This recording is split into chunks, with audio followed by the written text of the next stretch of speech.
Batwoman. Where do I begin with this goddamn show? Notoriously, I ranted and shat on this show, at least the first season, on my channel. I made so many videos talking about how horrible this show was. But now that it's been canceled, we can dive in. We can really get into the major issues that was Batwoman. Let's start with the initial premise. The premise of Batwoman is that Batman leaves Gotham.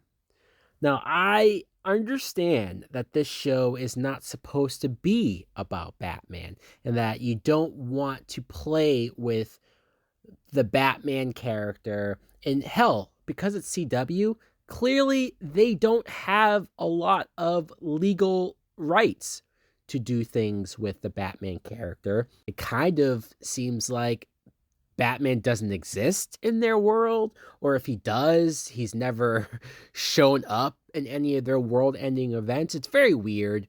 It is. But okay, so this Batman just leaves Gotham. We don't exactly know why. We don't know what went into it. He left all of these things here for his cousin, Kate. And that's where you get started with this show. Ruby Rose played Kate Kane, Batman's cousin, who I guess there was a comic book that had Kate Kane be Bruce Wayne's cousin. When I met Batwoman in the comics, she was just a random person that was inspired by Batman, and so she dressed like him. They weren't related, and there wasn't a connection in that way, but fine. They decided to go with the version where she is related to him. Fine, let's go with it. But Ruby Rose was a terrible actress. She was. I'm sorry. I know she has a huge fan base. I know that there are a lot of people who love her unconditionally. They support her. They believe her in anything that she says and does. And it just, there's nothing bad you're supposed to say about her because of that, right? But she was terrible. And it was very apparent because she was the main character. It's different when she's just a side character on Orange is the New Black, or in that Triple X movie, or in John Wick 2, where she was a silent, fighter type person. Like, she's good at that. She's good when she doesn't talk as much. But because she's the lead, because she's in almost every scene, you see that this is tough. This is tough for her to truly bring out the emotion that you want from your main character, to bring anything interesting to this character, and you have to work twice as hard, trust me.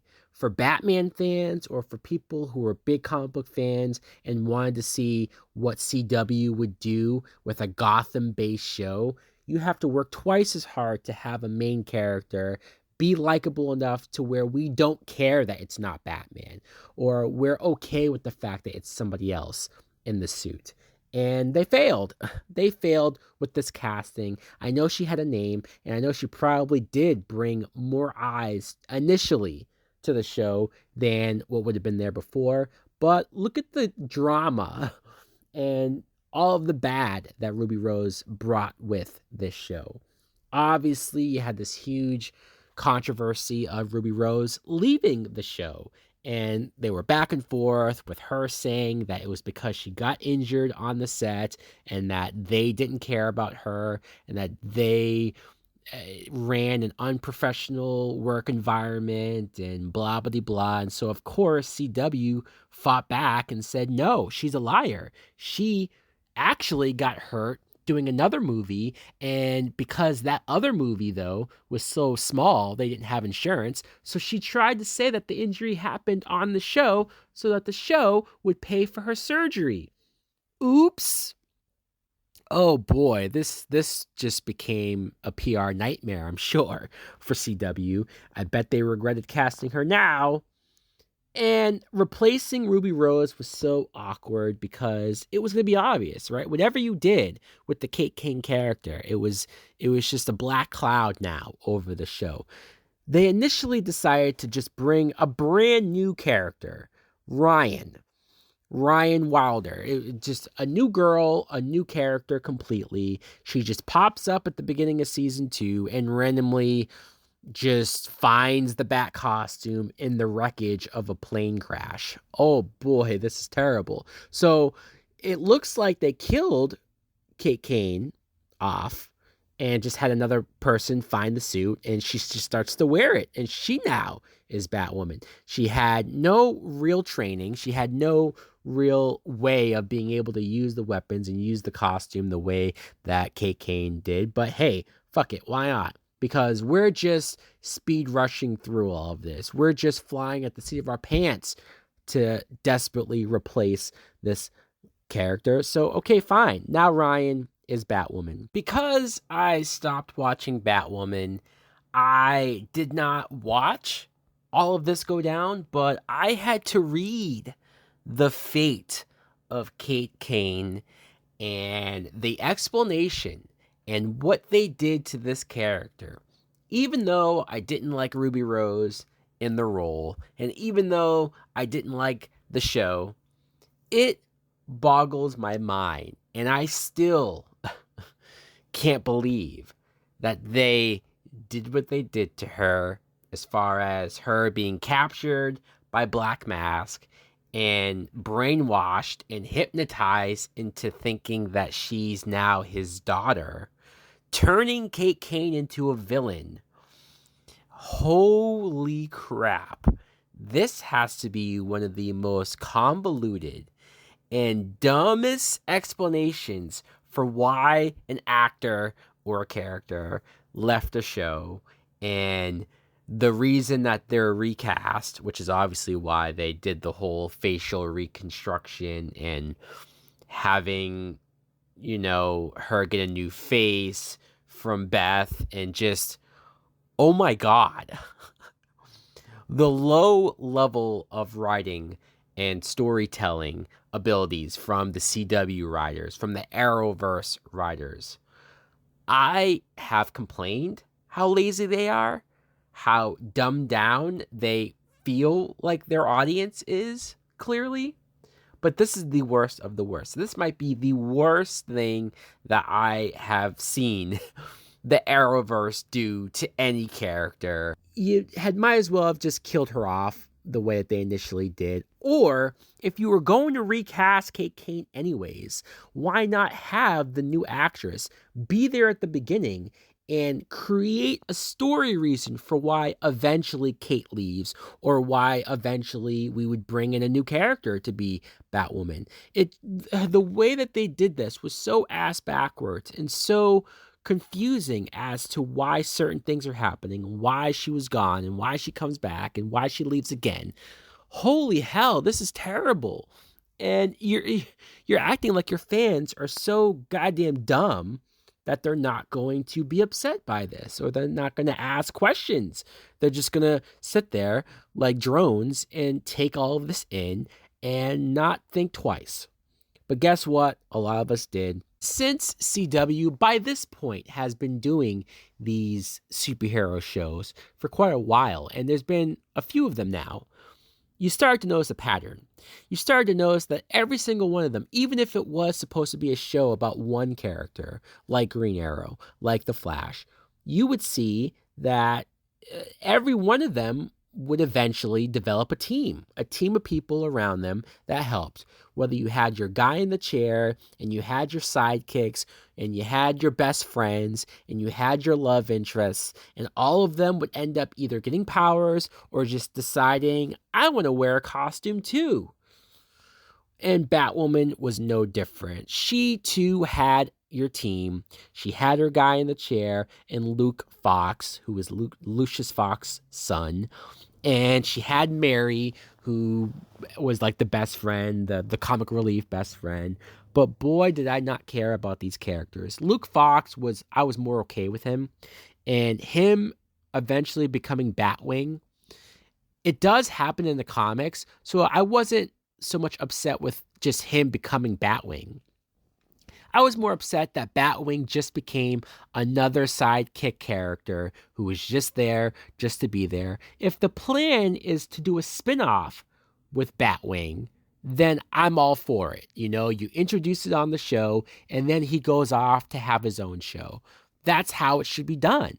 But to have yet another superhero character just be a sidekick and have his story not really be given the amount of time and care and attention that it should be. To just throw it out there, it was lame and it was disappointing.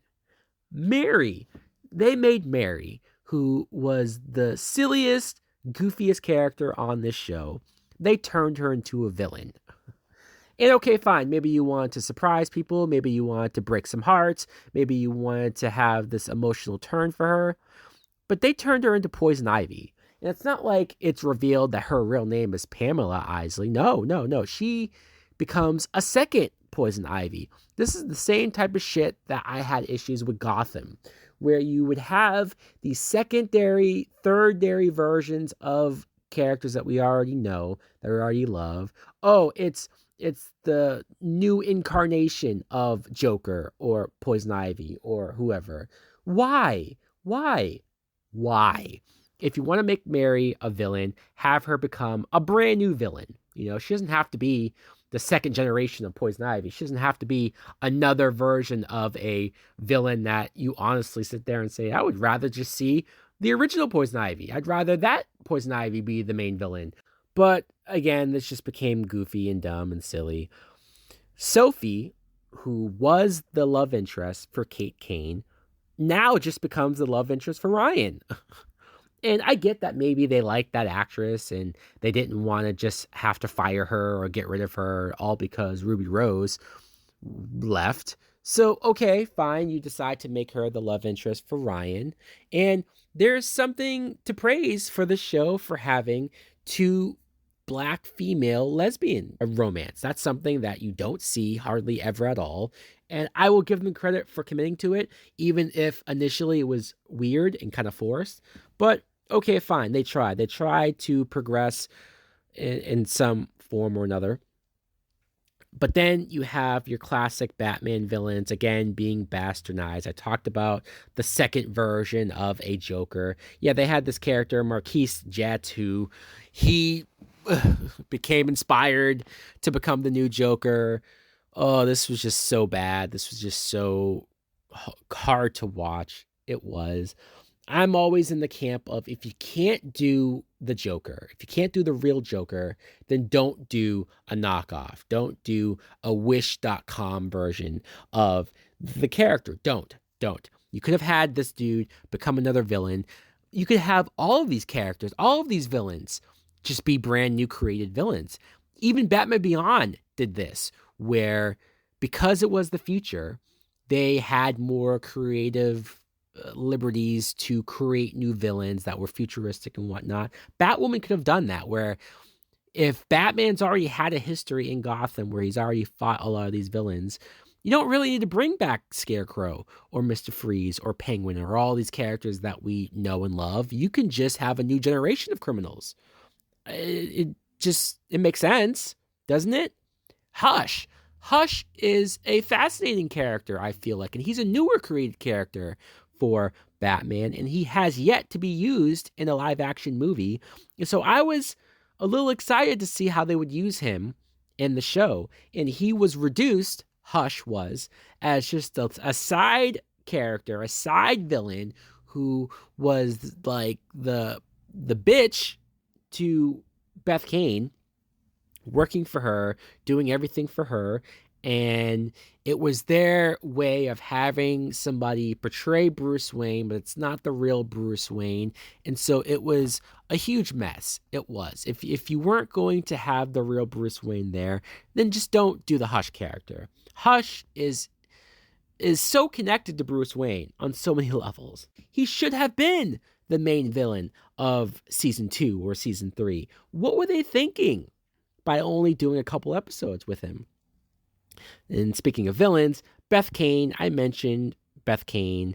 She's played by Rachel Scarston, and she's probably the best part of the show overall, as far as being the best actor, as far as taking a villain role and adding nuance to it and having this layer of tragedy to her where she was abused as a child and practically brainwashed and manipulated and it was rough. It was rough to watch her backstory. It was easy to see how she became the persona that she became. She's the perfect example of creating a brand new character, but making her interesting enough and casting an actress that can pull it off well enough to where you buy it and you go along with it and you're willing to watch her almost do whatever she can do. But the problem is that once Ruby Rose left, that's where her character was linked to. Her character was linked to her sister. That connection was integral to her as a villain. And once you get rid of Ruby Rose, or once you get rid of Kate Kane in general, what's the purpose of Beth Kane at that point? Sure, she can just become a maniacal villain that gets even crazier and even more violent because her sister's not there to stop her. But no, they didn't know what to do with her. So she just went back and forth. Oh, I'm good now. Oh, I'm bad. Oh, you can trust me. Oh, you can't trust me. Like, oh, it's so frustrating. So very frustrating. And that's what this show ultimately became. The most frustrating show connected to the Arrowverse, and arguably I would say that this show was never good. It never had a time period where it was good, where it was enjoyable, where it was fun. At least all of the other shows that I've ever done a what went wrong, at least they had a time period where it was good or it worked or where people were happy that this show was around. This show from the beginning sucked and just got worse over time. How is that possible? Anyways, guys, let me know in the comments below, what do you think of Batwoman? Maybe you are a fan of this show and you feel like I went too hard on this. Let me know what you thought, or did you say, no, this show sucked, I'm not watching this at all? Like, comment, subscribe. Later.